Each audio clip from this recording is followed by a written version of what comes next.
ఒక 10 రోజుల తర్వాత రాజీనామా చేస్తానంటే దాన్ని కూడా వినకుండా దారుణాతి దారుణంగా బండారు వీరన్నను, కురువ కులానికి చెందిన బండారు వీరన్నను దారుణాతి దారుణంగా హత్య చేయడం జరిగింది. ఇంకా ముందుకెళ్తే కనగానపల్లి హెడ్ క్వార్టర్లో మురళి అనే ఒక అబ్బాయిని దారుణాతి దారుణంగా తెలుగుదేశం పార్టీకి సంబంధించిన వ్యక్తులే మర్డర్ చేస్తే ఆ పిల్లవాని తల్లిదండ్రులు 5-6 నెలలు గడవక ముందే ఇద్దరు తల్లిదండ్రులు కూడా గుండెవరిగి చనిపోవడం జరిగింది. ఇంత దారుణాలకు ఒడిగడుతూ ఈరోజు మళ్ళీ లోకేష్ బాబు భక్త కనకదాసుకు దండ వేయడం అనేది చాలా హాస్యాస్పదంగా ఉంది.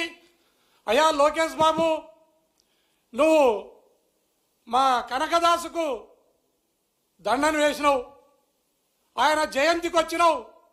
రేపు మా లింగమయ్య వర్ధంతిని చేస్తాం, వర్ధంతికి కూడా నువ్వు వచ్చి అక్కడ మేము చేసినది తప్పు క్షమించమని కోరుకుంటే అప్పటికైనా మీ పాపం కొంత కాకుంటే కొంత తగ్గుతుందని నేను భావిస్తున్నాను. మీరు మర్డర్లను మీరే చేస్తున్నారు, మానభంగాలను మీరే చేస్తున్నారు, మళ్ళా ఓదార్చడానికి కూడా మీరే వస్తున్నారు. ఇలాంటి కార్యక్రమాలకు మీరు పులి స్టాప్ పెట్టాలి. గౌరవ జగన్మోహన్ రెడ్డి గారు లింగమయ్య హత్య జరిగినప్పుడు అక్కడికి వస్తే కురువ కులస్తుల మీద ఒక 50-60 మంది మీద కేసులు పెట్టినారు.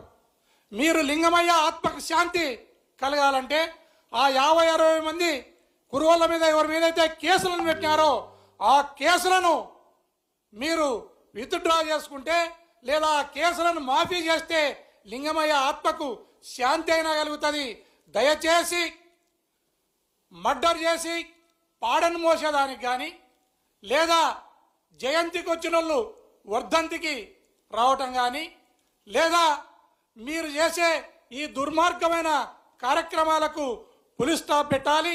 మమ్మల్ని మా కురువ కులస్తులని జగన్మోహన్ రెడ్డి గారు భుజాన మోస్తే 5 ఏళ్లలో మీరిప్పుడు కాలు కింద వేసి నలుస్తా ఉన్నారు. మా మెడలలో దండలు వేయాల్సిన అక్కర్లేదు, మా నెత్తి మీద బండలు వేయకుంటే అదే 10,000అని ఈ కూటమి ప్రభుత్వానికి ఎస్పెషల్లీ లోకేష్ బాబుకు విజ్ఞప్తి చేస్తున్నాను. దయచేసి ఇలాంటి కక్ష సాధింపు కార్యక్రమాలను కురువ కులస్తుల మీద చేసే కార్యక్రమాలకు పులి స్టాప్ పెట్టి కురువ కులస్తులను ఆత్మగౌరవంతో బతికే విధంగా మా బ్రతుకులు మమ్మల్ని మా మానాన మమ్మల్ని బ్రతికే విధంగా మీరు సెలవిస్తే చాలని సందర్భంగా తెలియజేస్తున్నాను.